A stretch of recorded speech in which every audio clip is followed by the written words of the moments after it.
get started.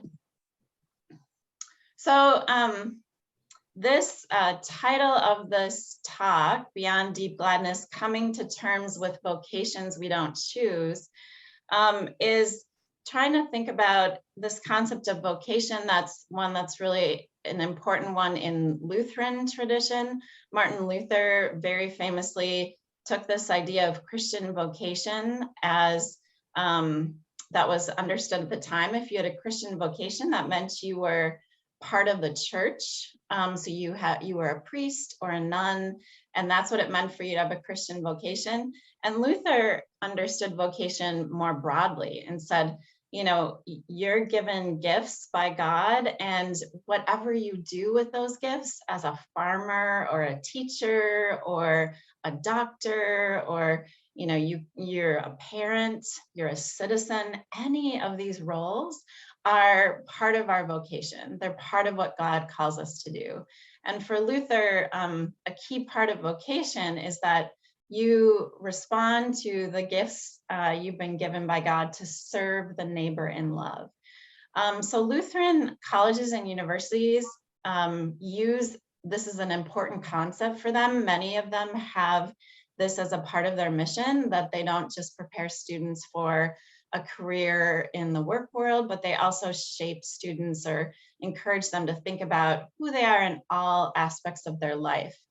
One of the very popular definitions of vocation that's been really prevalent over the past several decades is by writer and theologian Frederick Buechner. Some of you may be familiar with him. He has written many different things, and he talks about that a calling comes from, if you have a calling, that means that there is a caller. So Buechner is a Christian. He says that caller is God. God is calling you to respond to the act of creation, that God created you to be a part of this world. But Buechner says it's actually kind of hard to figure out what the call is. He says we have many voices calling to us in the world. We have different responsibilities calling to us, and what actually is the call of God? So Buechner says, all right, a good rule for finding out what God is calling you to is this. He says the kind of work God usually calls you to is the work you most need to do, and that the world most needs to have done. And so he concludes with the place God calls you to is the place for your deep gladness and the world's deep hunger meet. So this is a definition. Many of you maybe have seen this in other places. This has become a really popular way to talk about vocation on college campuses. And I would think that many of us see this, and there's some resonance here, that when you feel that, you know, where have your passions been in your life? And that's when that passion comes together with finding a place to kind of serve others, meet the needs of some of the things that our world desperately needs. You felt like you found a lot of meaning. And I didn't encounter this definition until I was a professor of religion in the 1990s, but I have been saying that if I would have discovered it when I was a student at St. Olaf in the 1980s, I likely would have been like writing it all over my notebook and been like, this is my mantra, you know, like this is what I'm trying to figure out. So when I was at St. Olaf, I was part of the Para College, which was a college within the college where you designed your own major. And there was a lot of conversation about how you need to try to figure out what your gifts are and how those connect to the needs of the world. After graduation, I did Lutheran Volunteer Corps for a year, where working with students whose lives sometimes made it difficult for them to learn in the city of Baltimore. And then going on and doing a master's and PhD in religion, where I've been really privileged to work with young adults to talk about the really big questions of life. A lot of my life, it feels like, has really been really well suited to this kind of a definition. But as I think most of you know who are here today, that in 2008, the world that I knew and loved turned upside down. So I had a diagnosis of stage 4 cancer shortly before Christmas in 2008. And in 2009, I had to resign from basically every aspect of this life where I spent a lot of time living deep gladness and trying to meet the world's deep need. So once I was weaned off of the opioids that I was on at that point, I had a reoccurring vision of taking a file folder labeled cancer diagnosis and taking it back to the cancer clinic and handing it to the receptionist and telling her that I really didn't have space in my vocational life for this diagnosis. It didn't fit in anywhere. And this diagnosis really didn't relate in any way to deep gladness. And my life, instead of trying to meet the needs of others, my life felt like it had become a bucket full of needs. And I had to rely on so many other people. So in 2009, I taught what was going to, whoops, I'm sorry, wasn't up to date on my PowerPoint. In 2009, I taught what I thought was going to be my last college class ever. And then I went on sabbatical to try to bring some closure to my life before it seemed like it was going to end. But instead of dying, I went into my first remission. And now I'm not like a naturally very anxious person, but when you have life-threatening illness, that can kind of mess with your equilibrium. And as my sabbatical came to the end, I didn't know if I could handle returning to teaching. So what if I signed back up for this life only to have to resign from it all again? So some of you may have read Paul Kalanithe's heartbreakingly beautiful book, When Breath Becomes Air. He's the Stanford neurosurgeon who worked with people who were terminally ill, and then in his 30s got stage 4 cancer himself. And in the short period of time between his diagnosis and his death, he too went into remission. And he met with his oncologist, and his oncologist said, I really think you should go back to work. And Kalanithe writes in his book, I told my oncologist I was dying. And she said, you know, that's true, but you're not dying today. And so he talks about how he had to try to gather up the courage to put on his scrubs and go back and do some more work, which he ended up doing until the cancer returned again. And so I find myself right now in my 4th remission of living with incurable cancer.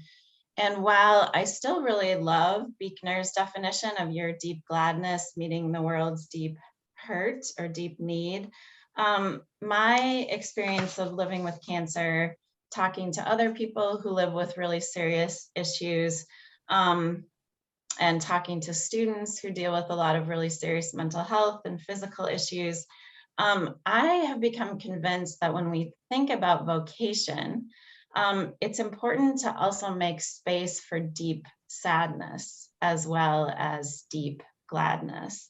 So that's kind of the project that I've been working on over the past year. So what does it mean to integrate deep sadness into our lives, even make it part of our vocation, to figure out ways to go on? So I'm a theologian. I say I get paid to talk about God. That's part of what a theologian gets to do. And Yale professor Willie James Jennings, if you don't know about the work of Willie James Jennings, I strongly encourage you to look him up. He's pretty incredible. And he says theologians write as fragile bodies, even as we write about fragile bodies. And so he talks about theologians often, when we think about God, talk about God we don't often acknowledge the fact that we have bodies. We think about ideas that are often in our heads. And so since my diagnosis, I've been trying to be more aware of the writing and the speaking and the teaching that I do from this particular fragile body. And many days I really wish I had a different vocation. I wish I didn't see describing living life with cancer as part of what I'm called to do from this particular fragile body. It's also been hard to put into words what it's like to continue to live with advanced stage cancer. And after the diagnosis, right away, words went away. And again, I think about my role as a professor, partly as a professional talker. And so for someone who is a professional talker, to have words go away was very destabilizing. Some of you may be familiar with the work of Arthur Frank. He is a sociologist of illness at the University of Chicago. And he investigates the stories that we tell one another about illness.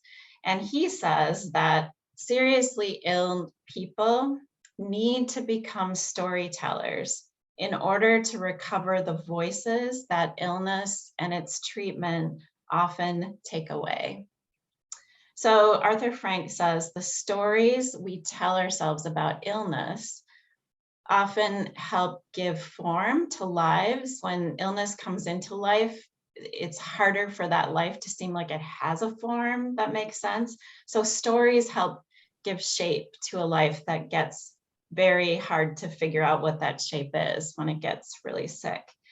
And he also proposes that rather than imposing a limited set of stories that often get told about illness, so one of the things Arthur Frank talks about is how we just have very few storylines about getting sick. He fought so hard.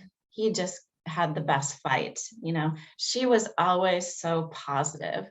And Frank says we really need to try to let these stories breathe a bit more, give them more space that people can express. At one point he says, I've never heard anyone complimented or praised for the way that they're sad about living with an incurable diagnosis. And I think his perspective here is really helpful.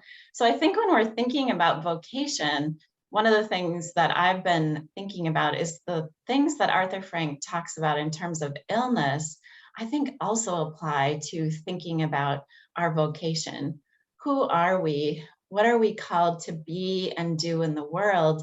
And how does sadness fit into that reality? And I think I'll just say too here as an aside, I have really realized in talking with students over the past 10, 12 years that the kinds of sadnesses just seem in many ways to keep increasing. And so I think as educators who talk to our students about who are you going to be in the world, it's really important to make space for those sadnesses as well. So one of the things that's really helped me in thinking about how to talk about deep sadness as we think about what we're called to do and be in our life has been a journey I've been on in an academic context to do some work on trauma and trauma theory. And I have a good friend in Boston. Her name is Shelley Rambo. She teaches at the Boston School of Theology. And she is really someone who has spent her life putting theology and trauma work together. And she has what I think is an amazing definition of, an amazing definition of trauma, and she calls trauma the suffering that remains. So this means that in our lives, there's some kind of an event. So there's, an accident, or there's a sexual assault, or there's a serious illness, or there's an experience of forced migration or systemic racism, and life goes on. but the suffering that remains is trauma. And she invited a number of us to be a part of a project that eventually became this book called Post-Traumatic Public Theology. And in this book, people write about trauma and war, trauma and migration, trauma and living in a body that experiences some disabilities, et cetera. And she asked me to write a chapter on trauma and serious illness. And through my participation in this project, I became exposed to this whole world of research about trauma that has, I think, a lot of powerful things to say about how we and how our bodies experience the really awful aspects of life. And as I've done this research, it's made me even more aware of the kind of sadnesses that people carry with them. And so one of the things that people who work with trauma, there's a trauma theorist who says, you know, what we're trying to do is help people who've dealt with trauma to understand or be able to talk about their suffering.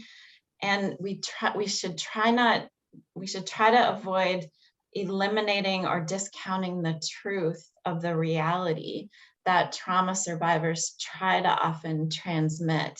And this is tricky work to get people to try to work through some of their trauma. And I will also say here that it's important to, there's official diagnoses of this, PTSD, post-traumatic stress disorder.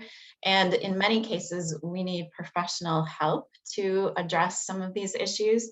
I think also there are many ways that trauma lives with a lot of us, that in ways that maybe we don't have a diagnosis of this, something like PTSD, but we've lived with a kind of experience of trauma. And so, of course, at some points, we may need professional help to deal with this. At other points, we may just need more space offered to talk about some of these sadnesses.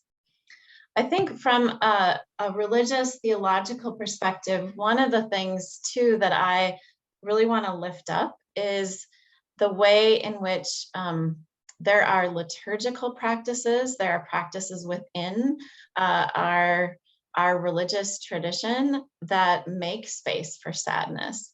And one of the things I've come across a lot when I've talked about this is I feel like a lot of people of faith, a lot of Christians, feel like they're betraying God or betraying their faith if they talk about the sadness and they talk about how hard things are.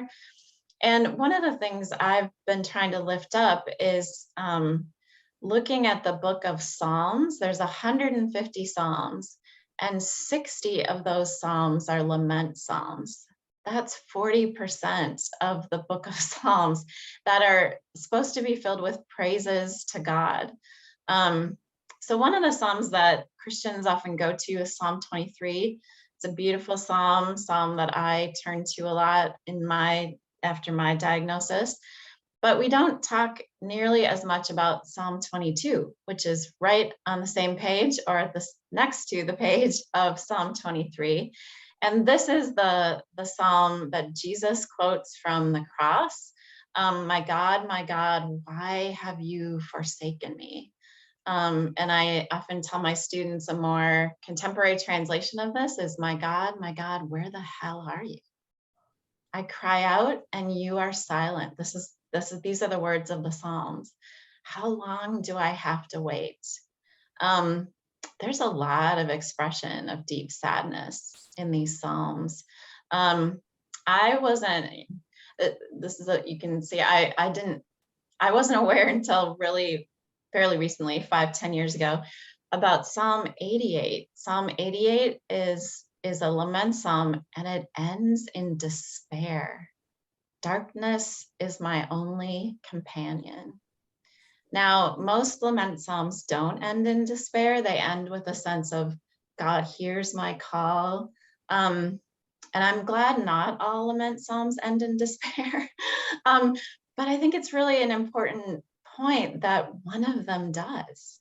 One theologian has written, this is evidence that despair and faith can coexist. And I think that's a message that we don't necessarily share as much. So this is one of the ways that worship can be important to make space for sadness, is in chanting or reciting the Psalms, making space for people, giving permission to share some of that sadness, to express some of that sadness, that's a part of our faith life. That's a part of figuring out who we're called to be.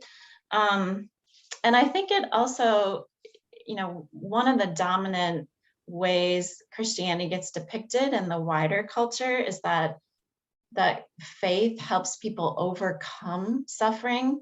And one of the ways I'd prefer to talk about it is that faith helps us live alongside it. This is back to the trauma definition, that trauma is the suffering that remains. So how do we live alongside some of these things? How might we even incorporate them into some of our vocations? The next thing I'd like to shift a bit and think now about, of course, illness is a sadness in my life, in our family's life, but there are many, many forms of sadness that a lot of us deal with. And I think this issue of a global pandemic in thinking about vocation and deep sadness is a really, really important point. So perhaps for many of you, just like for me, sometimes it's hard to even put into words what living through this pandemic has done to us individually, families, communities. In the context that I live in, many of us in academic context had never taught online before. We had never run programs or departments remotely. There's been great innovation. We've seen this at our church with church on Zoom and on YouTube. But I think it's also really important to acknowledge and name the losses, all the things that we've had to forego. So many family events and rituals have had to be postponed or done virtual. Many of us at Gloria Day and beyond have lost family members, older, middle-aged, even some of our younger people, and we've been unable in many cases to come together and to mourn and bury our dead together. And those rituals really help give shape to our grieving. We're still in a time of great uncertainty about when we're going to be able to gather again, when will the next variant come, what will that mean? And so this is where I'm curious for you all to think about, what are some of the places and experiences of suffering that remain for each of you and for your families, for your neighbors, for our church community? Some of you may have been tracking how experts are talking about the pandemic. Some people are using the language of trauma. Those who study trauma and its effects note that over the past almost 2 years, there's been a lot of distress, that children and adults alike report increased worry, fear, anger, anxiety, along with a lot of symptoms of depression, fatigue, difficulty focusing, at-risk coping strategies like substance abuse. There's grief over what's been lost. There's uncertainty about how to navigate daily life and concerns about what the future holds. So some folks who work on trauma are now talking about post-COVID stress disorder and the way in which this might be an issue for people as we at some point are hopefully going to emerge from this. A year ago, we had a panel at St. Olaf where alumni were talking about the way in which their faith has influenced their vocation and their vocational journeys in college and beyond. And one of the people on that panel was talking to our students and saying, you know, I'm trying to figure out myself, and I'm curious, he was saying to the students, I'm curious about you too. Like, what is your pandemic story? How has this impacted you? And he was encouraging students to think about this in terms of how it's shaping their vocation. Do you think differently about what you're called to do and be in the world? Has it made you more aware of some of your own limitations, of possible different directions? I know the students who attended that panel were really impacted by that question. And so that's a question I'm wondering about with all of you as well. What might be your pandemic stories over the past 2 years? One more illustration before we go into breakout rooms. So the last significant illustration of deep sadness that I want to lift up is this collective awakening to the intergenerational trauma around systemic racism in the United States. So all of us know from living very close to where George Floyd was murdered, we know about the killing of George Floyd and the aftermath and the effect that had, the Chauvin trial. I know a number of you here have protested over this issue. We just have now another protest yesterday about the killing of Amir Locke. We know that these police killings of Black people are continuing, and there is definitely a lot of implications for trauma when we think about this. So I have a friend and a colleague, Reverend Dr. Beverly Wallace, who's at Lutheran Seminary, and she's written a pretty incredible piece, and you can find this online if you're interested. It's called "She Had to Keep Him Hidden: Experiences of Trauma in the Lineage of Moses." And Dr. Wallace talks about trauma and its embodied effects by using Resmaa Menakem's My Grandmother's Hands, Racialized Trauma and the Pathway to Mending Our Hearts and Bodies. That's another book. If you're not familiar with that book, it's really, really powerful, talking about how trauma affects our bodies. And he himself is African American, and the whole book, he talks about how intergenerational trauma affects Black bodies. And he also then encourages readers who are not Black, particularly readers who are white, to imagine particular scenarios and imagine what's happening with your body, and then to think about how these bodily effects affect our interactions in the world. So Beverly Wallace really thinks about the way in which trauma has lived in her body and has lived in the bodies of other African Americans, and then does what I think is just a brilliant connection to the story of Moses.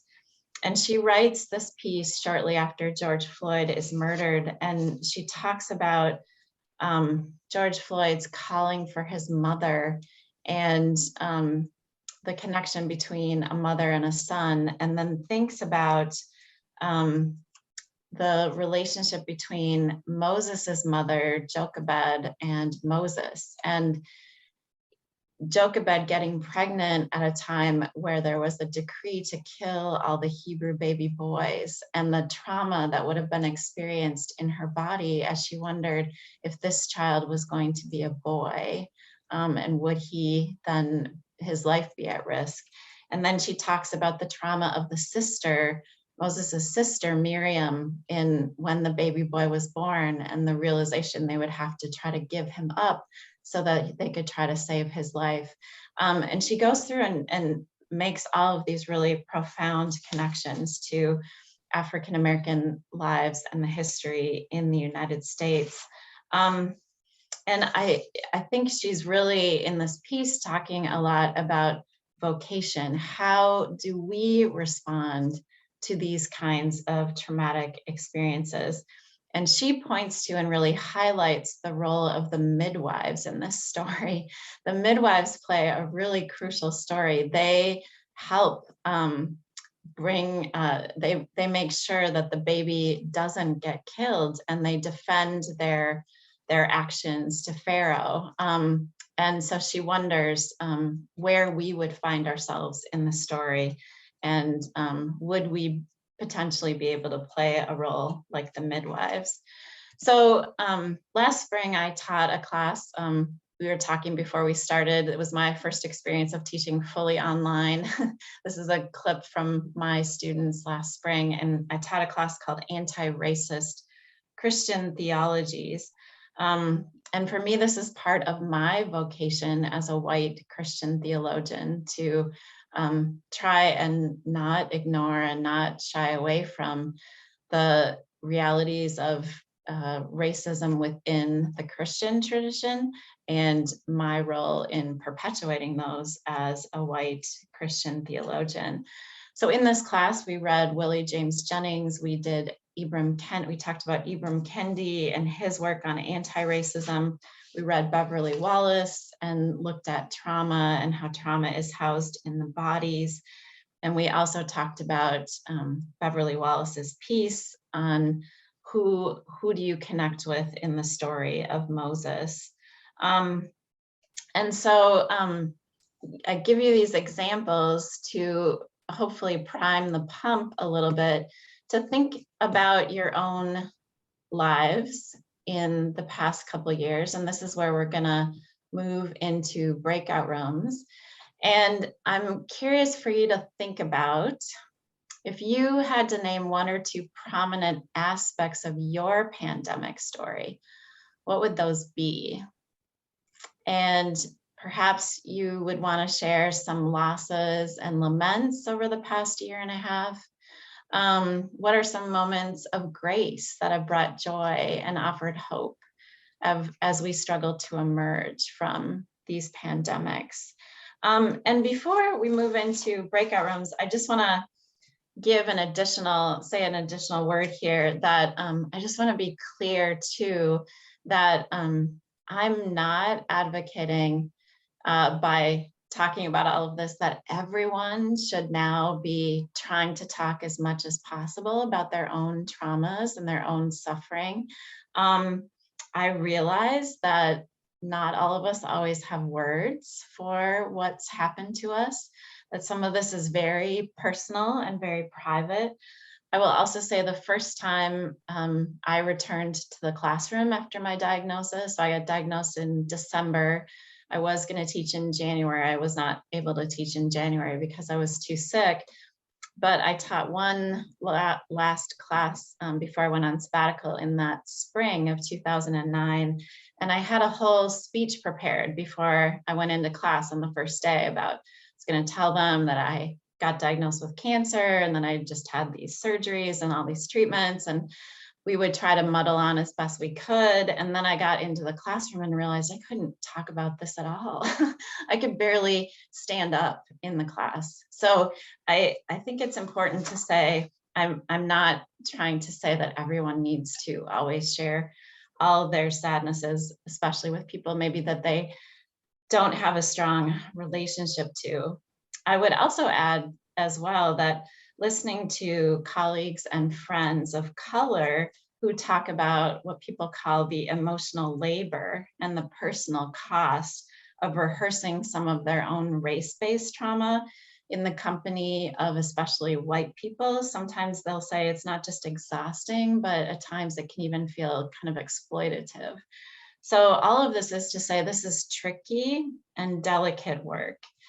But I think when we can name that our callings, that our vocation, the ways we live in the world also encompass sadness as well as gladness, I think we open up space for thinking perhaps in new ways about how we're called to the vocations that we live out. So at this point, we're going to move into breakout rooms for about 7 minutes.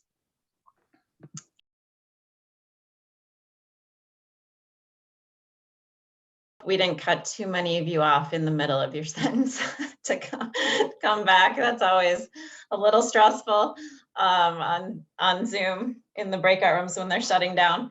I think in terms of, we have just under 10 minutes left. I'd love to hear, a few insights, comments from the different rooms. And I went to one of the breakout rooms, and I can just say a few things that I was hearing in that room too. Thinking about initially in the pandemic that felt like being, this person was saying feeling fairly resilient, and then just the deep sadness of the continuation at this point, and feeling a lot less reserves to kind of continue in the current situation. Another term that came up in our room was like a lot of little sadnesses, just and in our lives maybe little, but one of the examples was, is the restaurant down the street actually still surviving, or isn't it? And how do we think about supporting the businesses and people in our neighborhoods? And then the uncertainty in terms of moving forward. How do we decide where we're going to go and who we're going to spend time with? And as we move forward, we have vaccinations, but we have these other situations. And we also talked about the lack of rituals, the lack of the funeral rituals. I was saying I have a friend who her dad just died 2 weeks ago, and they're going to have a funeral in May. Meanwhile, there's no time off work. She's picking up the urn with his ashes in it, like on her way home from work. And there's no, there's no space that's designated to grieve together, and the loss is there. So those are some of the things we talked about in terms of sadness. Also be interested if people talked about any gladnesses, any of the things that are that bring you any joy or have been sustaining to you in this time, or any other things that came up in your rooms. So I'd just love to hear a few of your comments.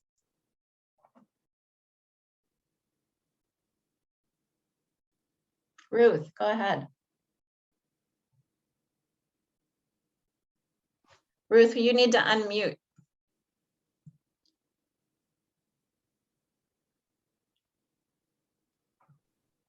There you go. It feels to me that the pandemic has been combined with other, and this is not talking about gladness, Deanna, but the pandemic has been combined with just raw racism and systemic racism and a dysfunctional government and climate change and all of these things and it was mentioned by others in my group as well, but that has all combined to make the weight of sadness even deeper, because I worry about our democracy. Mm-hmm. I worry about the future of our climate and so on. So all of those add to the pandemic itself. Mm-hmm.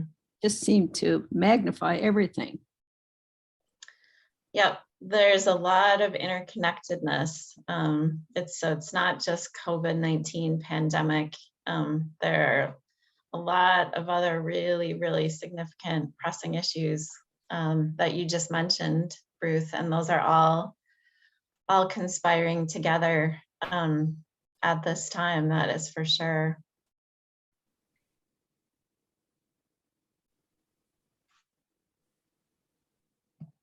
Other things that people talked about either at church or in your breakout rooms here?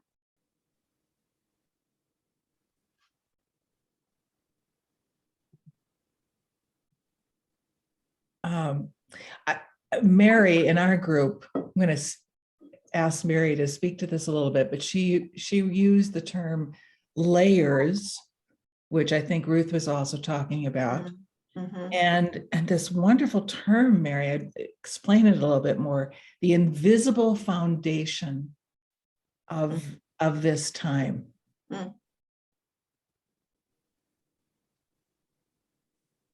Well, thank you. I wasn't entirely, I'm trying to think what I was thinking, but Yeah. along the same line as I think Ruth's comments, that there are just all of these layers. I imagine lasagna and all of these things that we oftentimes forget to even name as a part of our reality. And I feel, for me, it's sort of, the foundation is more subdued because of all of that. And sometimes I just sort of forget in a way to sort of name that truth. But yeah, but I think as I think many of us acknowledged in terms of sort of some of the unexpected graces, is the inventive ways we found to connect. You know, I'm not a big technology person, and I love to be around small groups of people. And I never would have thought that it was possible to have substantive connections with even new people through something like this, or other venues that I've had for my work. And boy, has that been a pleasant surprise and open doors, I think, for, you know, access to other people. And I'm thinking in terms of some elements of my work that go beyond geography. So, but yeah, thank you, Nancy. Thank you so much. I think those are really excellent points. As we finish up today, hopefully this isn't too abrupt a change, but I'm going to just show a brief video clip from spoken word artist and theologian Joe Davis. I don't know if any of you are familiar with him, but he is from the Twin Cities. He's Lutheran, and he's fantastic, and has been very involved post George Floyd in a lot of anti-racism work in this area, and works a lot with churches and with the wider church, the wider Lutheran church. And he spoke at a conference we hosted at St. Olaf last summer, and this was one of the things that he offered. So this is a brief clip, and this is where we'll end with.